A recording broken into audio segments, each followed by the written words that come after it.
Today's daf we're going to be learning is Gittin daf Ayin Dalet. It's the daf for Shabbat. We're going to get started at the bottom, going back to where we ended yesterday. I looked up a little bit more. I read the Tosfot Read, which is a commentary on the side, has a little bit of a better explanation than I gave the other day. So, or in the previous shiur. So it says here, I also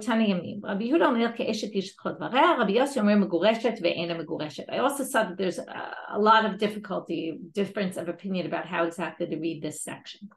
So the question is, what is the status of this woman? This is the Mishnah asked this question during this time, which seemed like it was referring to the beginning of the Mishnah, which really refers back to the previous Mishnah, which is someone who said, this will be your get if I die.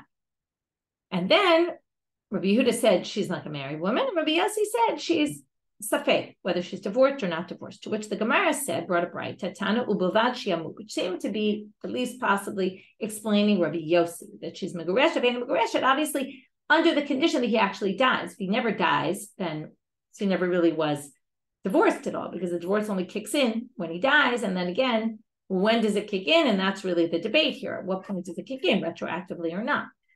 So because of that safek, Rabbi Yossi says she's megureshet and megureshet once he dies. And again, the relevance, we talked about this a little bit yesterday, is if she slept with someone during that time, another man, right? Hard to imagine, right? The guy's on his deathbed and she's going with some other man. But let's just say, would they have to bring a korban chatat? Okay. Now, if he doesn't die from this disease, then obviously the get's not a get. Or if or let's say she dies first, then the question is really on the person who slept with her. Does he have to bring a korban chatat, a sin offering for what he did? So now the Gemara says, but it sounds like you're saying once he dies, the get kicks in. But how could that be? Well, right? There is no such thing. You can't give a get after death. So that can't really be what you mean. To which Rabbi explains, it's Bo'omer me'et ani ba'olam. Now Rashi said me'et ani ba'olam is a different wording. It's like a whole new case. Some people explain that it's not a whole new case. It's really saying, when you say mehayom mati, from today, do you really mean right before I die, or do you mean from now? And that's really what's the lack of clarity here. So Rabbi Yossi is Mesupak, and Rabbi Yehuda says, no, you really mean one moment before you die, and that's only going to kick in later. But the Reed has a very good explanation. He connects it with the Sugi of Breira. What he basically explains is that, let's say she slept with some man on the 1st of Nisan, or let's just say the 1st of January, and then he dies on the 1st of February. So whether you say he actually said the words me'et shani ba'olam, which is right from the moment just before I leave the world, which could mean the moment, could mean from now, from when I give you the get, we're not really sure. Or he just said mehayom imati, and then the question was, does he mean really mehayom, or does he mean maybe just before the death? So Rabbi Yehuda says, listen, what he really meant was just before the death, like an hour before death. And since in the end, when he dies on the 1st of February, it turns out that retroactively, this is where we use Breira, it wasn't a get at the 1st of January. It could have been a get the 1st of January. He could have dropped dead that day. And then it would have been, he could have dropped dead that hour. And then it would have been an hour before his death, and it would have been a get. But since we use Breira, comes from Yehuda, and he says, this is Breira. Retroactively, she was actually married. The get wasn't a get. And that's why she's ke'eshedish l'chol davar. Because when he does die, and this, by the way, explains that in Ubad Shiamut, when he dies, we go retroactively and we say, it must be only the hour before he was dead. Rabbi Yossi says, no, she's megureshet and megureshet. Why? Because we don't use Breira, and therefore it's unclear whether he meant now or whether and the way the Reed says it is very good. It says we judge the person based on that moment. That moment could have been. It's true, retroactively, we can, retroactive designation. We're all smarter in hindsight. But he claims that since at that moment, it could have been the hour of death, you get judged based on that moment only, in a vacuum. That moment was maybe potentially, and therefore you're megureshet and megureshet. Maybe the divorce would have kicked in, or maybe the divorce wouldn't have kicked in. So that's Rabbi Yossi, according to the Reed anyway. Tanu Rabbanan. So now the Gemara brings this long Braita, which we're going to see a bunch of different opinions, and then we're going to have to figure out what the difference is between them. Again, the same issue. Yamim shebein time. So the days in between. Ba'ala zakai b'mitziatav. She finds something. It's the husband has rights to keep her lost items that she finds. Uva ma'aseh yadeha. Anything her work goes to the husband. Hafarat nedareh. He can annul her vows. So we learned in Masechet Ketubot also. the Yorsha, and he inherits her. If he's a Kohen, he could become impure to her. The rules are, she's his wife for all intents and purposes. Ella, the only one thing is, Rabbi Yehuda, consistent with what he said before. She just doesn't need another get, because when he dies, it will turn out that an hour before she wasn't married to him, and therefore she won't need a get, meaning she won't need chalitza or yibum from the bride. Rabbi Meir says, we hold off and wait. Like if she had relations with someone during this time period, and we're still waiting to see is he going to die or not, we wait to see what happens, if he dies or not. And then we'll see exactly what Rabbi Meir means. We're not really sure. Rabbi Yossi Omer bi'ilata safek. If she sleeps with someone, it's in a case, we're in a doubt. We don't know. It sounds very similar to Rabbi Meir. I'm going to have to explain the difference soon. And Chachamim means we treat her both as divorced and as not divorced.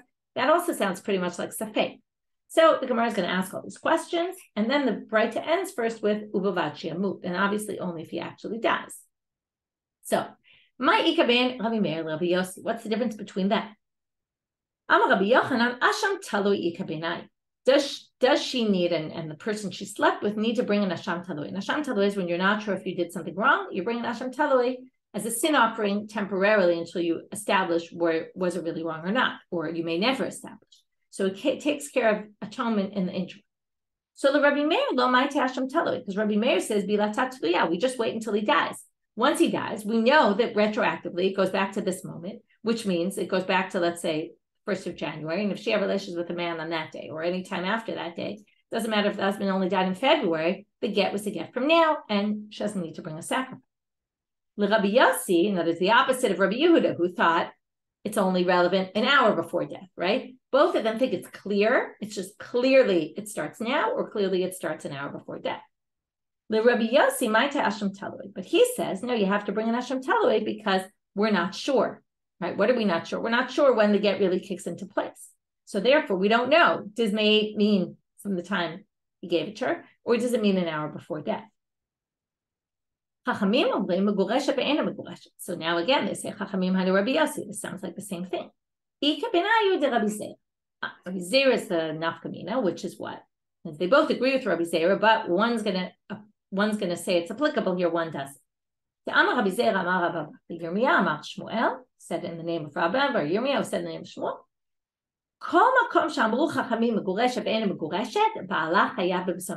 Until now, the issue we were talking about was, do they have to bring a korban if she engaged in sleeping with another man? But here we say, what about, does the husband have to give her mezonot? So according to Chachamim, according to Rabbi Zera, really, anytime the rabbis use the language migureshet ve'ena migureshet, it means, right, she's both divorced and not divorced all at the same time, right? Divorced and married at the same time, meaning we're not sure, but we're going to treat her as both. So the husband has to give her mezonot. Okay, in other words, even though we think that maybe she's divorced, he still has to pay her mezonot. That's Rabbi Zera. Everybody agrees with that, but that's only when you use the wording migureshet ve'ena migureshet. Notice Rabbi Yossi used the word safek. So when he says safek, classic safek, hamotzi mechavero alav harayah. This the Tosfot Reed helped me out with. He says this is the classic case of the money stays in the hands of whoever it's in. So the husband, actually, she can't prove that he has to give her mezonah, and therefore he doesn't think so. Now, just as a side point that the commentaries point out, which is Rabbi Yossi in our Mishnah said, Meguresha ve'ena meguresha. So Rashi says, Trei Tanai v'aliva de Rabbi Yossi, v'hainu chachamim de Braita. In other words, there's two different, there's a Tanaitic machloket about what Rabbi Yossi actually held. So Rabbi Yossi is quoted in the Braita, in the Mishnah, in two different ways. In the Braita, he disagrees with Chachamim. In the Mishnah, he's with Chachamim that it's a Meguresha ve'ena meguresha, and the husband would have to give her mezonah. But in the Braita, he appears as doesn't have to give her mezonah. Okay, that's that. I just want to check. Yeah, I had a feeling. This is a Tosefta. It's not just a regular Braita, it's in the Tosefta. Okay, new Mishnah.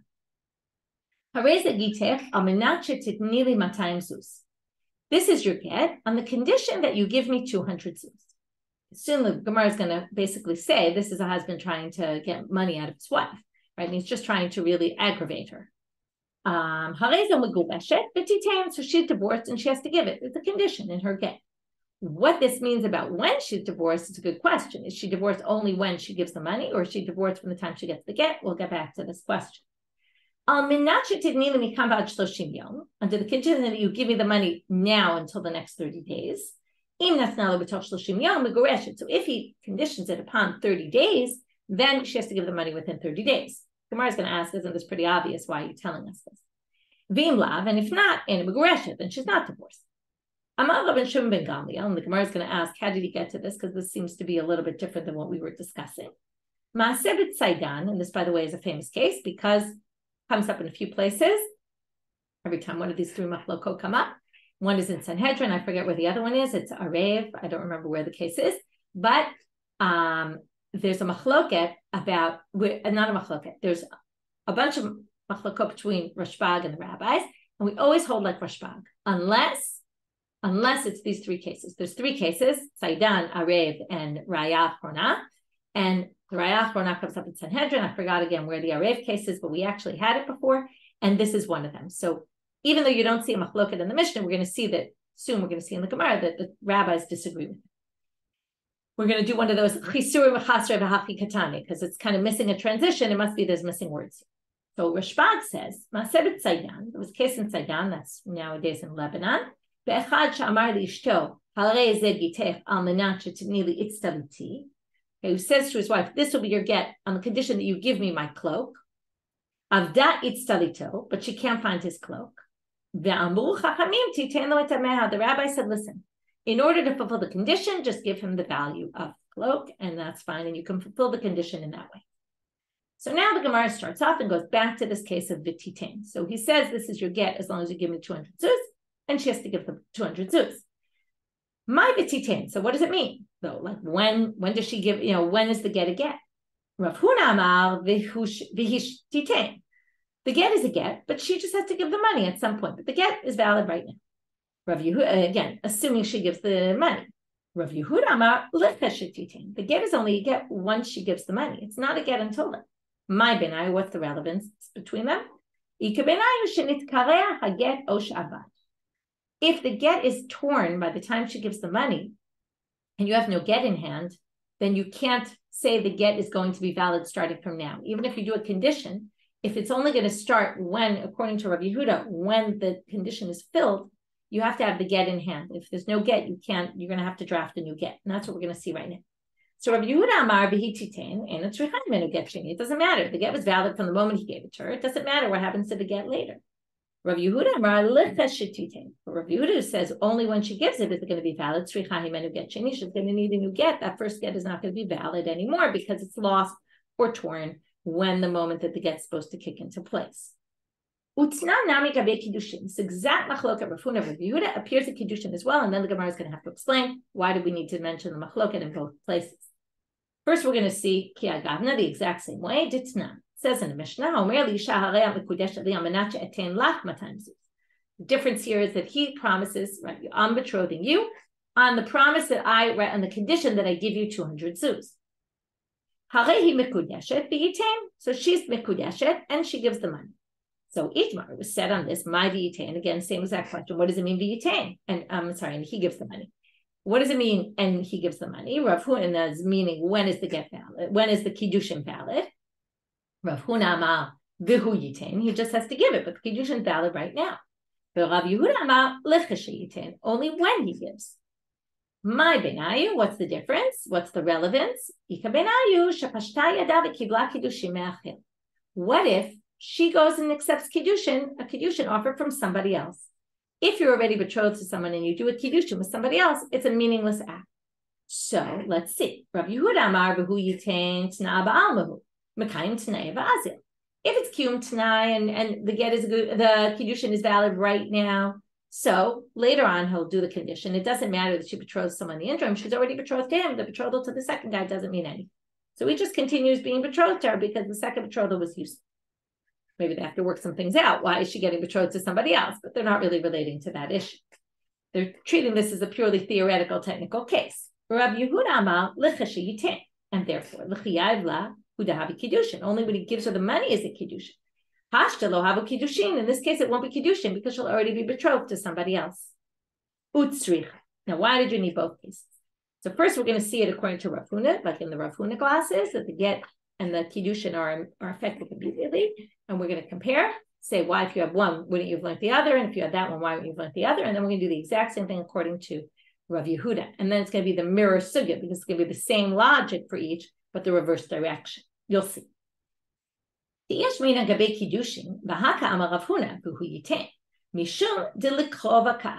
only had it by kiddushin, you would say, that's why Rav Huna says it's effective immediately, because he wants to get close to her, right? When you want to get engaged, you want to get engaged right away. You decide you're getting engaged, right? You don't want to wait. You want to be together. So he wants to push up the date. So he doesn't mean to push off the date by saying, on the condition I give you the money.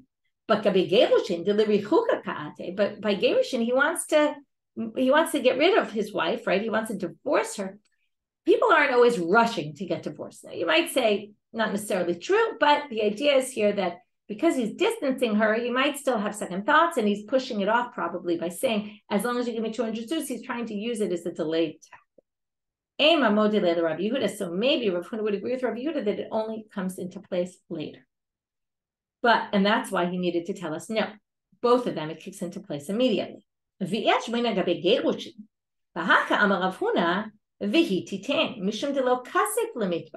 into this whole interesting thing, which we're going to have to figure out. He's not going to be embarrassed to ask her for the 200 zuz. After they've gotten divorced, he has no problem asking her for the money. And therefore, he really means this is effective immediately, knowing he'll get his money at some point. She's supposed to collect the money from him. And if she's embarrassed to go collect the money from him, we'll talk about why in a minute. Maybe, therefore, since she's embarrassed to go collect the money, she might get worried that she's never going to see that money. So she's going to actually say the kiddushin is now, or she thinks, I'm not accepting kiddushin until you actually give me the money. And therefore, maybe Rav Huna would say that by kiddushin, it wouldn't necessarily be the case. And that's why he needs to tell us that it's the case in both. Now, why the embarrassment? So the first thing that popped into my head was male-female difference, right? Men are more aggressive, assertive. Women, especially in those days, you could say maybe were meeker. It was uncomfortable for her. But I saw a much better explanation in Rabbanit Michelle. He says that the difference is that when it comes to a wedding, when you're getting married, and it's very embarrassing to start talking about money. Like, she's not going to feel comfortable.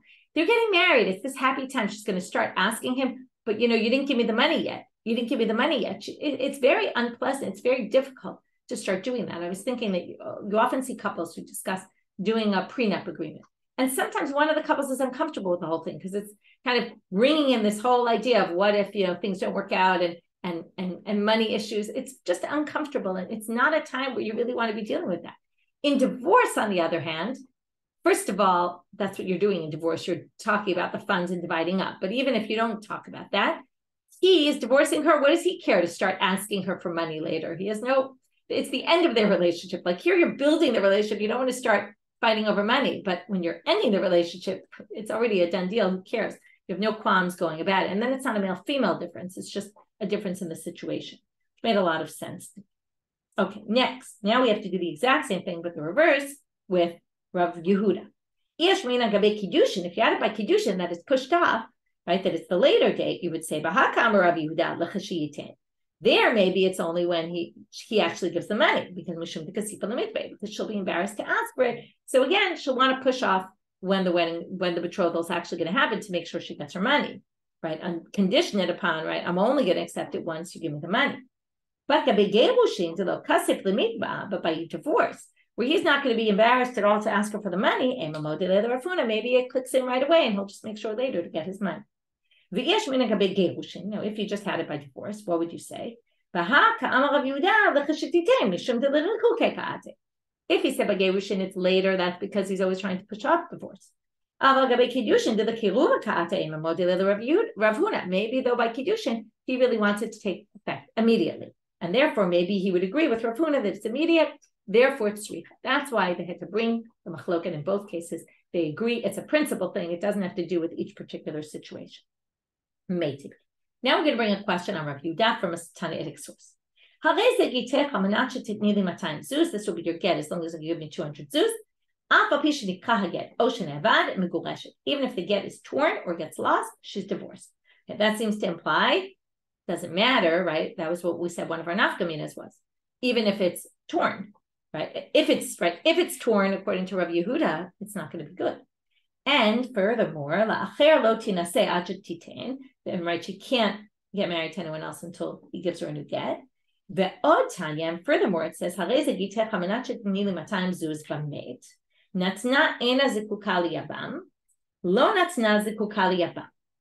says, this is your get as long as you give me 200 zuz. And then he dies. So, natna, if she gives the money now,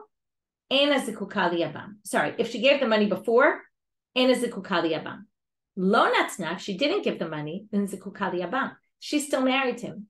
Okay, because right, ain't get lacharmita, she can't give the money later. Well, interestingly, Rabban Shimon ben Gamliel Omer, notenet laviv o lachiv o lechavna krovim. She could actually, after his death, give it to one of the relatives.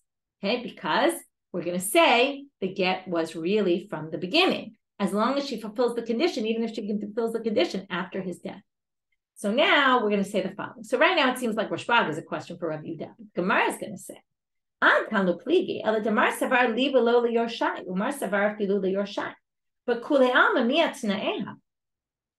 even Tanakama holds in principle that she could theoretically do it after his death. What's the problem? There's a technical problem.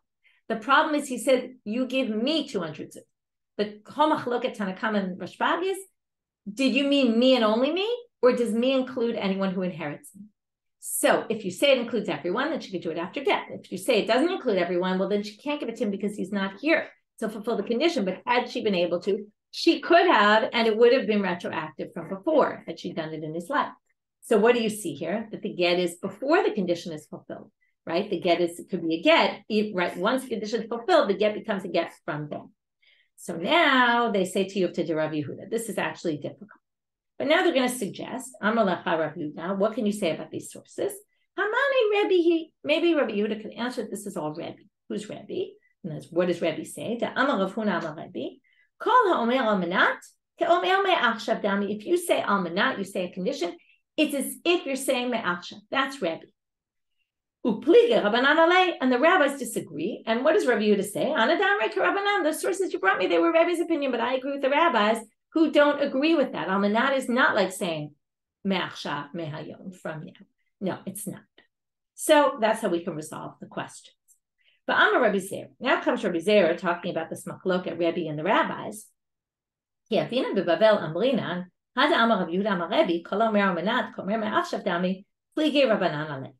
when I was in Bavel, they told me exactly what we just heard, which is that Rebbe and the rabbis disagree about this. But Kislige, when I went up to Israel, you might remember there's the famous story, Rabbi Zera wants to go to Israel and Rabbi Yehuda doesn't want him to. Rabbi Zera goes anyway. If you want, you can look up the story. It's a very famous story. So when he gets to Israel, Eshkach Tele Rabbi Asi, he sees the student of Rabbi Yochanan, Rabbi Asi, Diyatev Ka'amar Mishmei Rabbi Yochanan, he's quoting Rabbi Yochanan, HaKol Modim Ba'omer Al-Menat, Ka'omer Me'achshav Dami. Everybody agrees that Al-Menat is like Me'achshav. There's no machloket about that. V'lo nechleku ele b'mehayom la'achar mitah. The debate is, what if you say from today and after death? This we saw already. There's a debate about this. Either you're saying mehayom ula'achar mitah means you really wanted to kick in now, when in the event that you eventually die. Others say, no, mehayom ula'achar mitah is two contradictory things. Either it's mehayom or it's la'achar mitah. In which case, we don't know what to do, right? Maybe your la'achar mitah is changing your mind about mehayom. Maybe you say mehayom, but then you change your mind and say, no, I mean after death.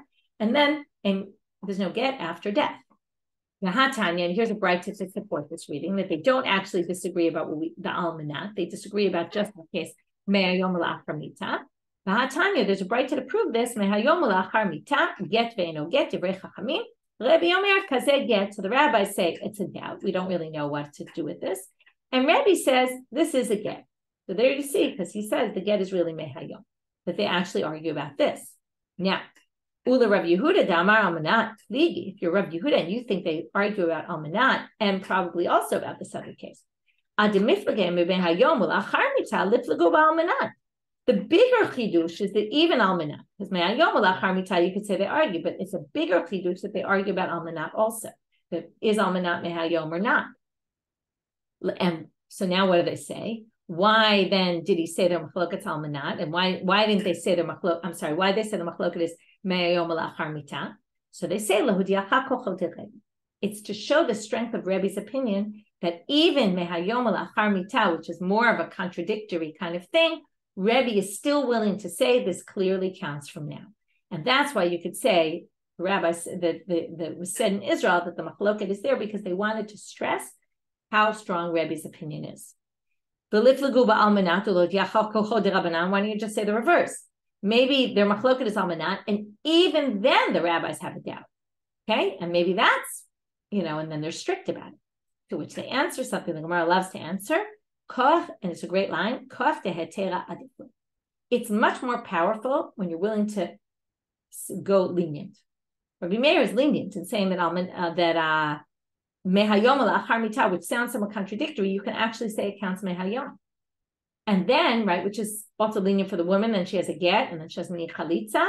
So it's more powerful to show the person who's not here rather than the person who says, well, we're not sure what to do, so let's just be, strict on both counts. That's anyone can do, but it's much more powerful to show the heter opinion.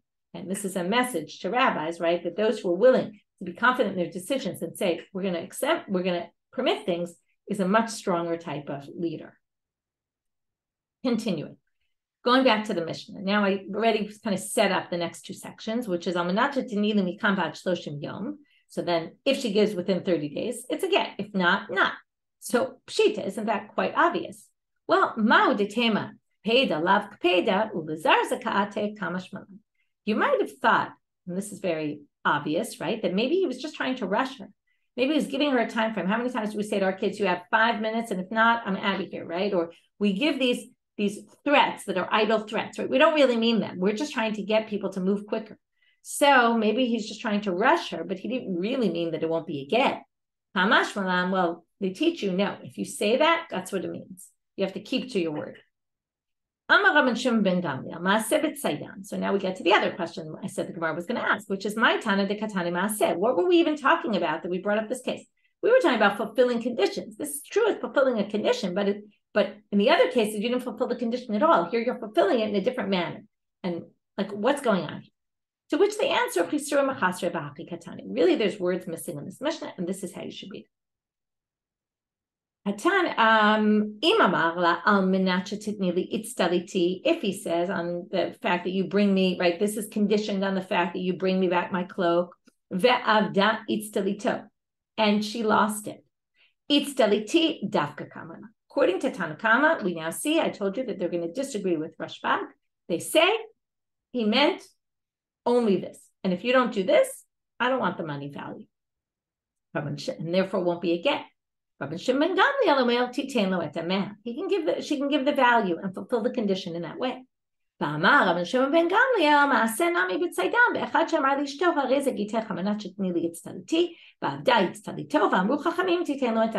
then he brings a story to prove his point. So now Rabbi Asi, again, we see him in Rabbi Yochanan. He asked Rabbi Yochanan the following question. This will be your get if you give me 200 zuz. But then he said, you don't have to give me the money. Now, the question is this. What's the story? Did he cancel the condition and the get is a get? Or did he cancel and tell her, well, I don't really need the money from you, but she still didn't fulfill the condition and therefore the get's not a get. So now we're going to say that the question is both according to the rabbis and according to Rabbi Shimon ben Gamliel, and to each one it's going to be a little different. Tibai leRabbanan, we can ask this question according to the rabbis, and Tibai leRabban Shimon ben Gamliel. So let's hear. Tibai leRabbanan, we can ask it according to the rabbis in the following way. We could say this. In the case of the Itz Talit, you have to return exactly that Itz Talit because he didn't say, I don't care. He did care, or we assume he cared. But here he said, I don't care. It says, I don't care. Maybe it's okay. Oh, Dilma. Or on the Rashbag side, Afilu Rabban Shimon ben Gamliel lo k'amar eled kama faisa lebedamit. In the case of Rabban Shimon ben Gamliel, it's true she didn't return the Gittin study, but she returned the value of it. In this case, here she didn't do anything. There she just fulfilled the condition in a different way. Here, there's no fulfillment at all of the condition. Now, it's true he canceled it, but maybe still the condition is in the get. He didn't exactly cancel it. He just told you don't have to pay me the money. So what does Rabbi Yochanan answer? Amala ena meguleshet. She's not divorced. To which he brings a question against Rabbi Yochanan. Eitive. I'm going to bring this question from a Tanaitic source. Rabbi Yassi says, "Ha'omer lechavero." Okay, now we're going to learn something we learned in Nidarim already. Konam she'atane haneli. You will not benefit from me. I say to you, you will not benefit from me at all. You have to give a certain amount of wheat to my son, and you have to give him 2 barrels of wine. If you don't do that, you will not benefit from me at all. I take a vow for you, basically, to be forbidden to benefit from me. Rabbi Meir Omer Asur ad she'itin. Rabbi Meir says, you can't benefit from me at all until you give me what I asked for. Now, the commentaries assume that we're talking about children who are like live at my house. I have to feed them, and basically I need money, and my children need money, and that's why I said this. Rabbi Meir Omer, so you're forbidden until you give the money. I can actually undo my vow myself, even shelo pi chacham. I don't even have to go to a chacham to get rid of this vow. Why is that? If I said the following, let's say I win the lottery. I don't need the money anymore. So I said, listen, I really just need the money. That's why I made this neder. I'm going to get rid of this neder because I don't need the money anymore. It was basically premised on the fact that I need the money for my son. I no longer need the money. It's as if you gave it to me. It's as if you fulfilled the vow or the condition that basically means the vow won't apply. To which they want to say, so look, what do you see here? You see here that by being mochel, right, there's no vow. The condition is filled through mechila. To which Rabbi Yochanan answers, Hachi Asha, you're comparing 2 different things. Hatam, and here we get back to this, Litzi Ure Kamachave. What was his point of saying, I'm giving you this get, but you have to give me 200 zuz? He wanted to what's the word, aggravate her. He wanted to really aggravate her and make her unhappy. Now, in the end, did he achieve his goal? No. If he's mochel, then he didn't achieve his goal. He didn't upset her in any way. So the purpose of the condition wasn't fulfilled at all. Here he just needed the money. At this point, he doesn't need the money. So the purpose of the condition was fulfilled, even though that person didn't actually do it himself. This is going to lead us to another story. Hu Gavra, a totally different case. The Amar Leila Arisa says to a sharecropper, everybody waters to have a bunch of sharecroppers. They all water for three times. And they each get a quarter of the produce, right? Probably 3 times a year. But I'm giving you an option to water my field 4 times, and you can eat a third rather than a quarter. I'll give you more. So they made a deal. But in the end, it rained. So the person who was supposed to do this, you can see where this is going. He achieved the goal, but not because he worked harder than anybody else. So the question is, does he get extra money or does he not? Rabbi Yosef, halo dala. Rabbi Yosef says, look, you didn't do the work. You shouldn't get the extra. You should get only a third. Rabba amal, halo itzricha. In the end, the guy didn't need it. What's the difference whether it was his doing or not? Some people even claim that Mefarshim say maybe it was his mazal, it was his good luck, his good fortune that made the rain come, and then he didn't need to water it. So he should get a third. So, Lema Rav Yosef da Amar Karabanan, Rabba da Amar Karaban Shimon ben Gamliel. Let's try to line these people up. Rav Yosef, who said he only gets a quarter like everybody else because he really didn't do anything, is going to be like the rabbis who say, right, that she didn't give this back. So, she didn't give the itztalit like he said. And Rabba da'amal Rabban Shimon ben Gamliel, and Rabba will hold like Rabban Shimon ben Gamliel. That what's the difference? In the end, he got his money back. In the end, he got his water. It doesn't matter that it went in some different way, but it's fine. So v'tizbera. Now they say, wait a minute. If it sounds very nice that these line up, but there's a technical problem with lining them up, which is we want to say that Rabba is like Rabban Shimon ben Gamliel, but hakaimalan hilchot hakavatei de Rabba. We know that the halacha is like Rabba on this issue. And we also know that Baha ain't halacha Rabban Shimon ben Gamliel. And I already told you that. This is one of the 3 cases where we don't paskin like Rabban Shimon ben Gamliel. So you can't say that they say the same thing and hold the same thing, and yet we paskin like one and not the other. That would make no sense. So they actually all hold like the rabbis, that you can't give the value of the itztalit instead of the itztalit.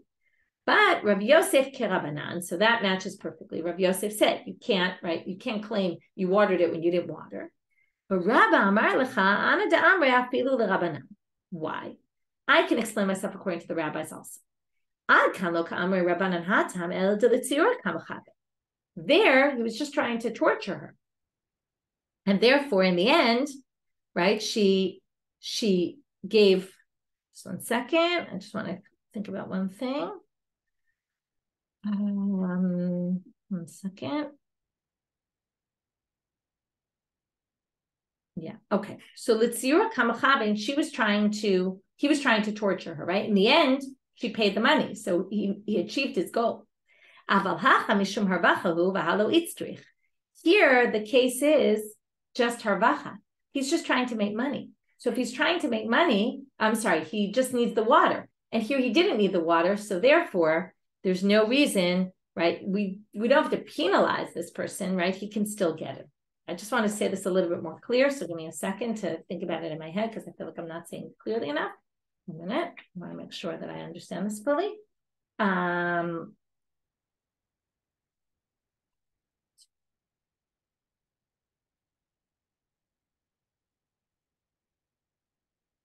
Right. The end, he doesn't need the rain in the end. So it's no loss for him. So he may as well give the person the money. His goal was achieved anyway. So the person should get the money that they wanted. Whereas in the case of the Itztalit, he actually got what he wanted. And that's in both cases. No, that's where I got confused. I got confused here. I was thinking of Rashbai. My mistake. Okay, let's go back. Now I know why I tripped up. Let's go back to Rabba Amar. Rabba says the following. I agree with the rabbis in the case of the woman with the Itztalit, because she didn't, in the end, give him the money. So she wanted to return the Itztalit, and he says he was trying to aggravate her. Okay? So because he was trying to aggravate her, the rabbis say he was trying to aggravate her, she has to do exactly as he says. That's going to be what's going to cause the aggravation. Right, so let me just make sure. It's not Mitzkayim. Right, that's the idea. He wants to aggravate her. He thinks by insisting on getting back this Itztalit, that's what's going to aggravate her. And now I have it more clear. That's what he wants to do to aggravate her, and therefore she didn't fulfill what he wanted. But in this case, he got what he wanted, and therefore we can go ahead with it and give him the extra, because all he really wanted was that it be watered. It wasn't like he wanted the person to work. Whoever said, I want you to work harder, he didn't say that. That wasn't part of the stipulation. New mission. This is a totally different thing. We're talking about someone who sells. If you live in a city with a walled city, if you sell the property because you need the money, you can buy it back within a year. You have a 1-year option, and the buyer has to sell it back to you. So people would go hide on the last day of the year because they were worried that people would come on the last day and buy back the land, so they would hide so that no one could find them. So it would be his forever, because once you pass that first year, it's yours forever. So Hillel Zaken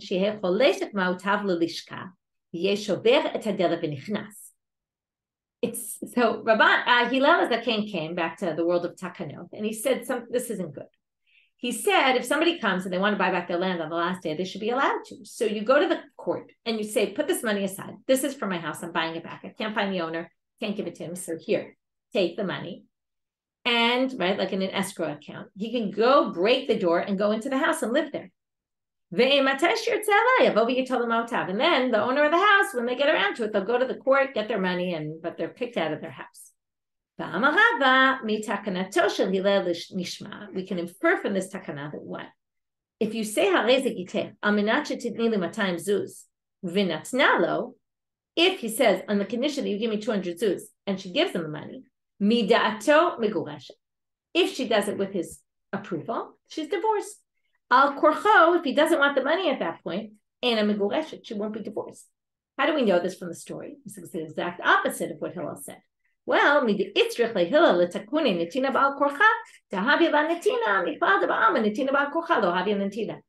the whole point of the takana.